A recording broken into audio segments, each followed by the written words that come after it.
শিৰতে থাপিলো শংকৰ শিৰোমণি কণ্ঠতে থাপিলো নাম হৃদয়ত থাপিলো দুয়োজনা গুৰু যেতিয়াই বিচাৰো পাম ও ৰাম ৰাম গুৰু আমাৰ প্ৰাণৰে প্ৰাণ।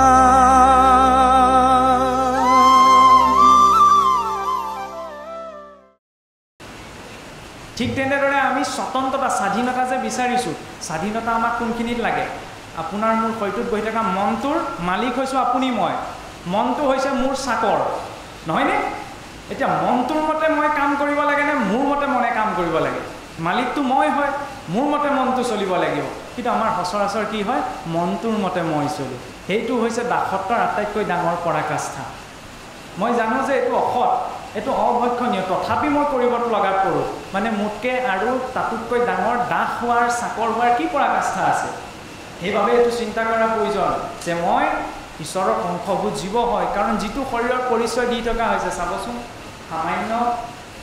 জ্ঞান নথকা শিশু এজনকো যদি সোধা হয় যে বোপাই গাটো ভালে আছেনে, তেওঁ যদি কেনেবাকৈ অকণমান বেমাৰত আছে, তেতিয়া আমি কি বুলি কওঁ? যে মোৰ গাটো আজি দুদিনমানৰ পৰা ঠিক নাই পায়। ঠিক আছে, তেওঁ শাস্ত্ৰ পঢ়া নাই, কিন্তু কৈছে কি বুলি? মোৰ গাটো বুলি কৈছে। মই দুদিনমানৰ পৰা বেয়া বুলি কিন্তু কোৱা নাই।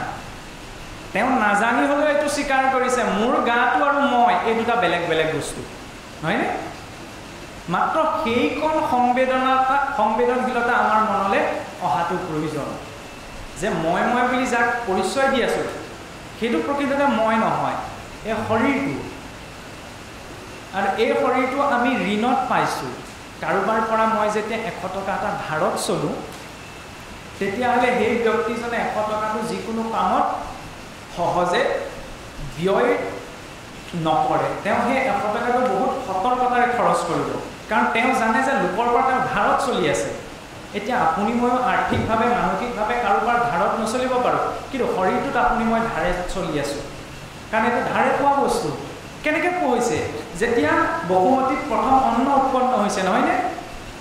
আৰু সেই অন্ন পুৰুষ প্ৰকৃতিৰ স্বৰূপ দুটা শৰীৰে ভক্ষণ কৰিছে। ভক্ষণ কৰাৰ পাছত কি হৈছে? অন্নৰ পৰা ৰস, ৰসৰ পৰা ৰক্ত,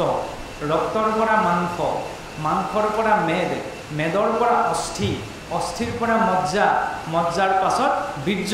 বীৰ্যৰ পৰা এটা জীৱ শৰীৰ। আৰু সেই জীৱ শৰীৰটো কি হৈছে? স্ত্ৰী পুৰুষৰ ৰজ মিলনৰ পাছত যেতিয়া 9 মাহ 10 দিনৰ পাছত সংসাৰলৈ আহিছে, শিশুকালৰ পাছত যুৱাকাল পাইছে, যুৱাকালৰ পাছত প্ৰাপ্তবয়স্ক, প্ৰাপ্তবয়স্কৰ পাছত বৃদ্ধাকাল, বৃদ্ধাকালৰ পাছত কি হ'ব? অন্নৰূপত যি উৎপন্ন হৈছিল সেই শৰীৰ আকৌ মাটিলৈকে গমন কৰিব। বৰ আটাইতকৈ সাংঘাতিক কথা, আপুনি মই লগত পৰমাণু এটাও লৈ যাব নোৱাৰে। ধেমালি কথা নে? সেইকাৰণে কৈছে যে যিটো শৰীৰৰ অৰ্থে কৰা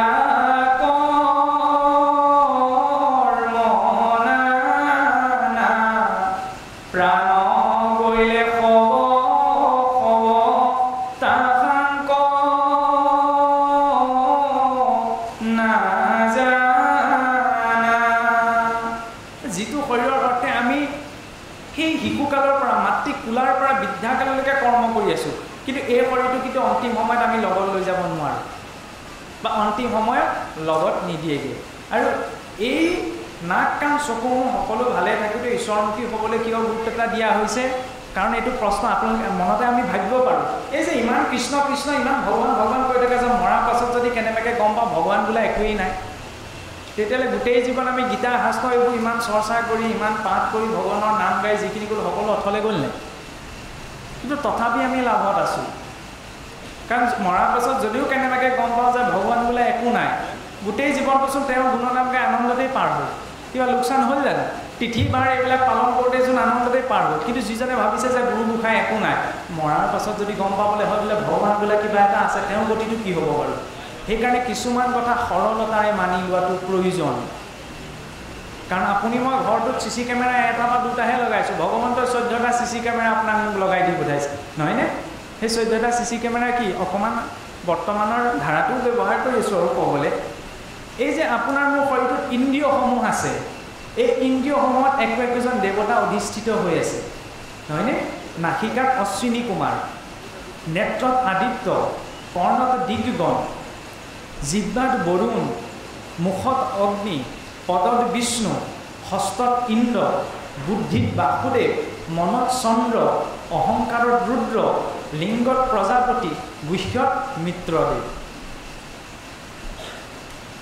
আৰু আমি যে কওঁ যে এই জনমটোত আমি যি কৰিছোঁ পিছত বোলে সেই অনুসাৰে জমে বোলে পিছত ৰিফাইন তেলত ভাজিব এই জমে ৰিফাইন তেলত ভজাৰ আগতো আমি এইটো কথা চিন্তা কৰাৰ প্ৰয়োজন সেইকাৰণে ভগৱন্তই গীতাৰ জৰিয়তে এটা কথা স্পষ্টকৈ দেখুৱালে আমি যে কৈ থাকোঁ সচৰাচৰ ভগৱানলৈ মানুহে অন্ততঃ অকণমান ভয় কৰিব লাগে ভগৱানলৈ ভয় কৰিব নালাগে তাৰ লগতে ভয় কৰিব লাগে আমি নিজৰ কৰ্মলৈ কাৰণ নাকেৰে কি গোন্ধ লৈছে মুখেৰে কি সোৱাদ লৈছে এই ভৰি দুটাৰে কি স্থানলৈ গৈছে কাণেৰে কি শুনিছে এই সকলো হিচাপ কাৰণ পদাৰ্থ বিজ্ঞানতে নিউটনৰ তৃতীয় গতি সূত্ৰ এটা আহে যে প্ৰতিটো ক্ৰিয়াৰে সমান আৰু বিপৰীতমুখী প্ৰতিক্ৰিয়া থাকে নহয় গাড়ীখনত গৈ থাকিলে ব্ৰেকডাউন মাৰে আগলৈ আমি হাউলি যাওঁ পাছলৈ ক্ৰিয়াটো হৈছে আগলৈ প্ৰতিক্ৰিয়াটো হৈছে পাছলৈ সমান আৰু বিপৰীতমুখী প্ৰতিক্ৰিয়া নহয়নে গতিকে এইটো জীৱনত আমি মুখেৰে কি কৈছোঁ মুখেৰে কি খাইছোঁ কাণেৰে কি শুনিছোঁ পদেৰে যি স্থানলৈ গৈছোঁ ইয়াৰ সমান আৰু বিপৰীতমুখী প্ৰতিক্ৰিয়া আপুনি মই জীৱনত পাবই লাগিব সেইটো হৈছে সৃষ্টিৰ নিয়ম তাক ভগৱন্তই পৰিৱৰ্তন কৰিব নোৱাৰে সেইবাবে এই ইন্দ্ৰিয়সমূহক সংযমিত কৰি চলাটো প্ৰয়োজন কাৰণ আপুনি মই যিসমূহ ইন্দ্ৰিয়ক লৈ আছোঁ এই ইন্দ্ৰিয়ৰ প্ৰবৃত্তিসমূহ স্বভাৱতেই হৈছে চঞ্চল বোলে কেনেকৈ ডাঙৰ ডাঙৰকৈ বোলে ভাগৱত পঢ়ি আছে তালৈ কাণখন নাযাব পাৰে ওচৰতে দুজনে খুচুক পাচাকৈ কি পাতিছে তালৈ কাণখন পটককৈ যায় আমাৰ গ্ৰাম্য সমাজত এনেকুৱা দেখা যায় নহয় বোলে ভাদ মাহত চাবচোন তেখেতৰ আপোনাৰ ভাদ মাহত নামঘৰত ভৰি দিবলৈ সময় নাই তিনিআলি মূৰত হুলস্থুল এটা হওকচোন শোৱা বিচনাখন এৰি গৈ তাৰ পাবগৈ কিয় ইন্দ্ৰিয়ৰ প্ৰবৃত্তিটো স্বাভাৱিকভাৱে চঞ্চল সেইকাৰণে ই মানে নিগেটিভ বস্তুবিলাকলৈ বেছিকৈ আকৰ্ষণ কৰি থাকে সেইবাবে এই ইন্দ্ৰিয়সমূহক সংযমিত কৰি পেলাই গীতাৰ জৰিয়তে আমাক ব্যৱস্থাটো দি থৈ গ'ল তাৰ বাবে ইমান চিনচিয়াৰ হ'ব লাগিব কাৰণ আমি যদি এইকণ সময়ত চিনচিয়াৰ নহওঁ তেতিয়াহ'লে কি হ'ব জৰ ভৰত নামৰ ঈশ্বৰৰ এজন শ্ৰেষ্ঠ বিৰক্ত ভক্ত আছিল ইমান বিৰক্ত ভক্ত যে তেওঁ ঘৰ সংসাৰ সকলো ত্যাগ কৰি জংঘলত বাস কৰিবলৈ আৰম্ভ কৰিছিল যাতে তেওঁ বিষয় ভোগ নকৰে সিমানলৈকে তেওঁ ঘৰ বাৰী এৰি থৈ গুচি গৈছিল সিমানলৈকে ঠিকেই আছিল কিন্তু এদিন হঠাৎ কি হ'ল সেই জ্বৰ ঘৰতে সেই হাবিখনতে এটা হৰিণ পোৱালি দেখা পালে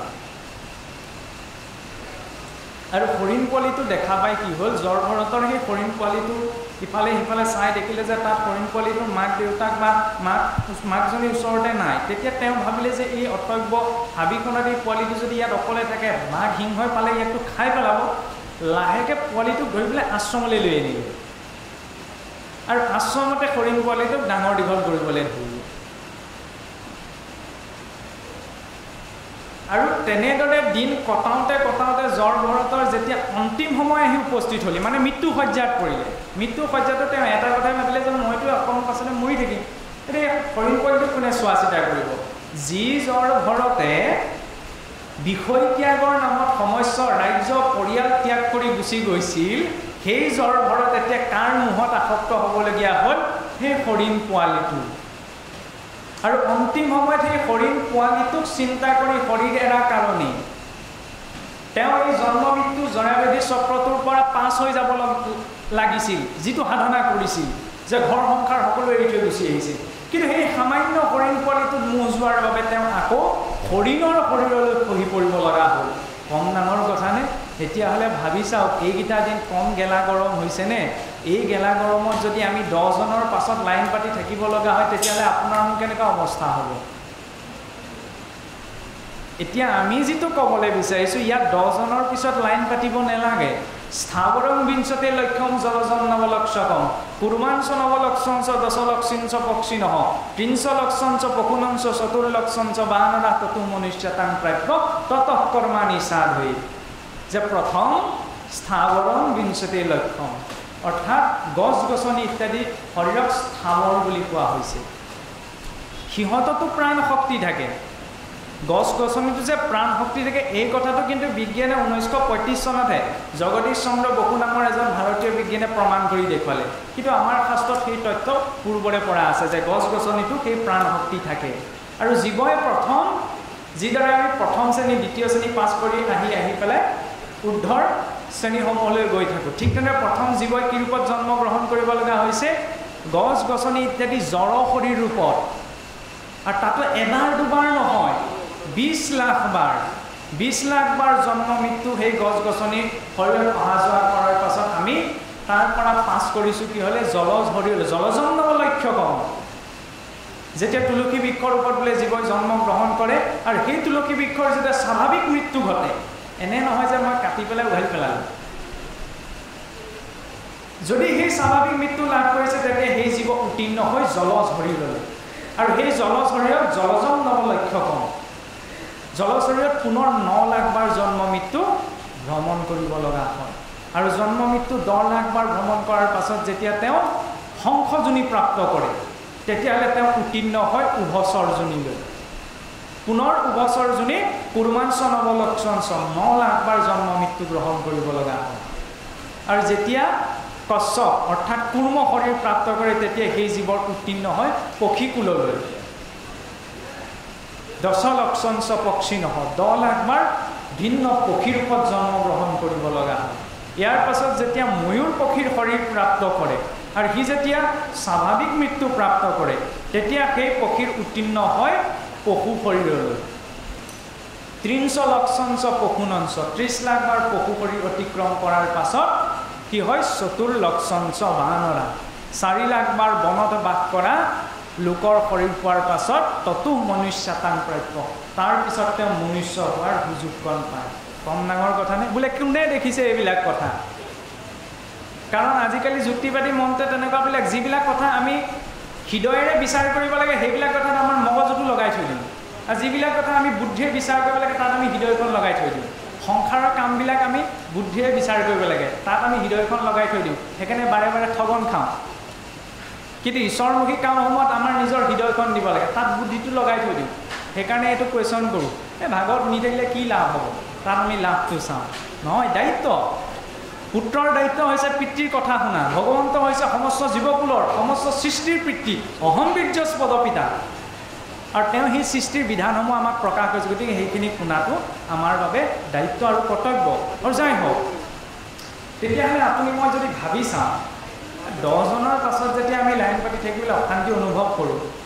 84 লাখ জনী অতিক্ৰম কৰি আহি আমি মানুহ ৰূপত জন্ম গ্ৰহণ কৰিব পাৰিছোঁ তেতিয়াহ'লেতো কম ভাগ্যৰ কথা নে আৰু এই কথা আপুনি মই কোৱা নাই ইয়াত অভিজ্ঞতা পুষ্ট মহাপুৰুষসকলে কৈ থৈ গৈছে যেনেদৰে বিষ খালে কি হয় মানুহ মৰে নহয়নে বিষ যদি কোনোবাই খায় তেতিয়াহ'লে মানুহজন মৰে কিন্তু ইয়াত উপস্থিত কোনোজন ব্যক্তি এইটো কথা ক'ব নোৱাৰে যে বিষ খালে যে মানুহ মৰে সেইটো মই অনুভৱ কৰি কৈছোঁ বুলি